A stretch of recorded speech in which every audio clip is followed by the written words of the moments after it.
Good morning, everyone, and welcome back on this Monday. I'm Errol Barnett. Our top story this morning, the fallout from those U.S. strikes on Iran. The nation is now promising a, quote, decisive response to the U.S. bombing of 3 of its nuclear sites. But so far, it hasn't targeted any sites in the U.S. China's UN envoy said the strikes hurt the United States' credibility as a country. And North Korean state media reports Pyongyang has condemned the attacks.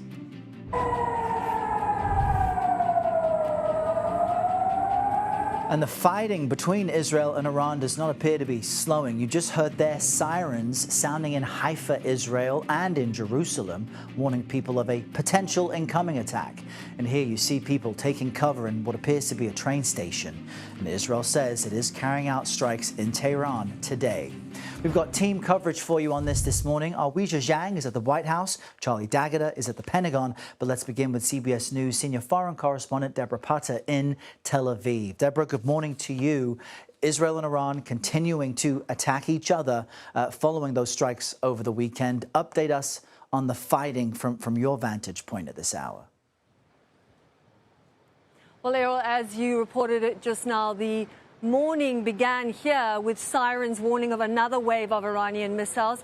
There are images of one exploding in Ashdod. That's about an hour from here. And on the weekend, just hours after the U.S. strikes, Iran unleashed a barrage of missiles that devastated a building in Haifa and a huge residential neighborhood here in Tel Aviv. Just look at that damage. It was extensive. The front of one building was blown off, and all that remained were these hollowed-out shells of apartments where people once lived. You can see personal possessions, clothes, in one case, a wardrobe.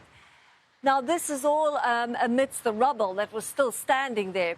Israel has also not let up its bombing campaign on Iran since those U.S. strikes. It is hunting for weapon stockpiles and missile launchers, saying it's already taken out at least 50% of Iran's launchers. Without these, they cannot fire a missile, no matter how many they have available to use. Errol? And Deborah, Prime Minister Netanyahu has welcomed U.S. involvement in these strikes. Have the Israeli people been as supportive to what happened over the weekend? Well, Israelis, by and large, are supportive of the strikes against Iran.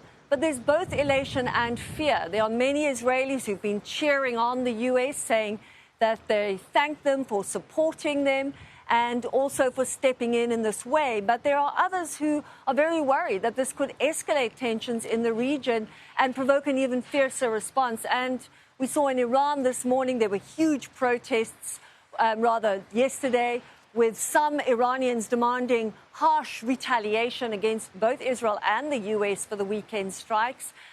Gulf nations, the European Union and the United Nations have all condemned the attack and are calling for immediate diplomacy amid fears that this could spiral out of control into a regional war. And you saw today Iran's foreign minister was in Moscow for those talks with Russia's Vladimir Putin. Errol? All right, 2:30 in the afternoon there in Tel Aviv. Debora Patta with the latest from there. Deb, thank you. Our Weijia Jiang is tracking developments from the White House and joins us now. Good morning, Weijia. Might the U.S. carry out more strikes on Iran? What is the message from your sources in the administration today?